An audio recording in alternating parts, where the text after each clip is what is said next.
Take a look is what Mitt Romney said there. Joined now by Brad Blakeman, former Deputy Assistant to President George W. Bush, and Alexis McGill Johnson, who is the Executive Director of the American Values Institute. She worked on the Vote or Die campaign aimed at getting young voters out to the poll. Alexis, what did you think of that moment when he said, "You're looking at him"? What do you make of all that? You know, I thought this is a courageous man. He's walking into to not a completely friendly audience and trying to promote his policies and agenda. But I just found it curious. I thought that what he did was he gave basically his stump speech. Like, he didn't try to cater it or create any particular nuance to this crowd.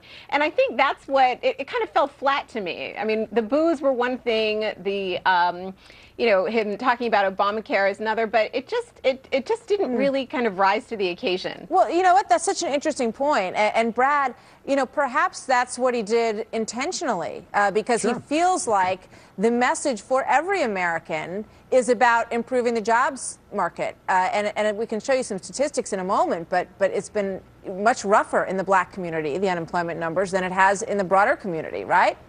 Absolutely. You can't give one speech to one group and another speech to another group and not be honest with the group you're talking to. He gave some tough love there. He knew going in that regardless of what he said, the president's still likely to gain 95, 96% of the African-American vote, even though he doesn't deserve it.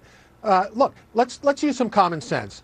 In 2008, if Barack Obama said, you know what, I just don't have time to go to the NAACP convention, I'm not going to do it, he wouldn't be president, he wouldn't have been the nominee, and now he's taken them for granted. He is the president, he needs to be reelected, but he doesn't need them, and he knows it, because he hasn't delivered for them. Joe Biden's about to speak in a few minutes from now. Alexis, how do you respond to that? Should the president be the one speaking there today? Look, I think the president enjoys an incredible relationship with the NAACP, particularly with the president, Ben Jealous.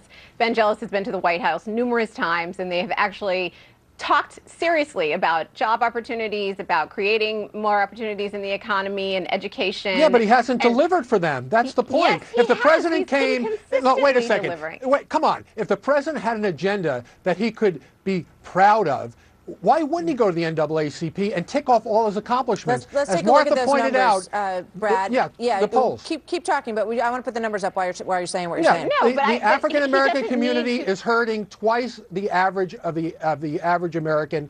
In inner cities, their unemployment rate is double. The hope that they had promised and the change never came for them.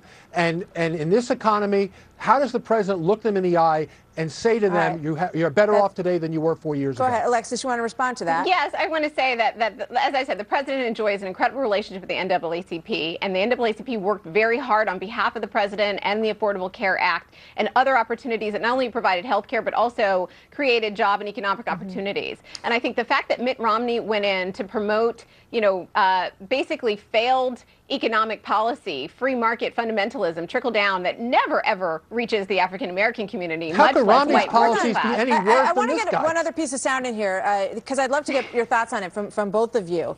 And you say that he enjoys a good relationship with the NAACP, and some people are saying, well, that's fine, but how does that affect, the broader community of African-Americans in this country? Do they agree with the NAACP? And one of the main tenets that I find fascinating about that is the relationship between the NAACP and unions when it has come to, in some inner city situations, to blocking charter schools, which have been incredibly successful in helping so many inner city kids. And here's a soundbite from Mitt Romney that talks about education. Let's play that.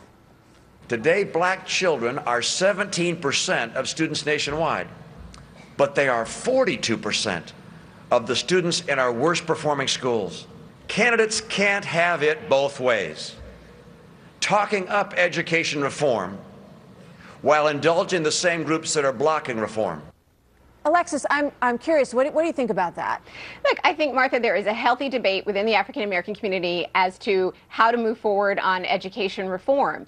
And many African-Americans, many of my peers, really support and are doing a lot of work with charter schools, but a lot of African Americans do not see that as a blanket solution, and so there's been some healthy disagreement between unions and charter school reformers and whatever, and we see that most clearly in Newark under Mayor Cory Booker, who's been very supportive of charter schools in Newark, but the public schools and the unions are not. I would point out. But that doesn't mean. I mean, I don't think the African American community is monolithic on any set of issues. But I do think that the great majority of African Americans are represented well by the NAACP, and we all owe literally our freedom and our civil rights to the work that they've done.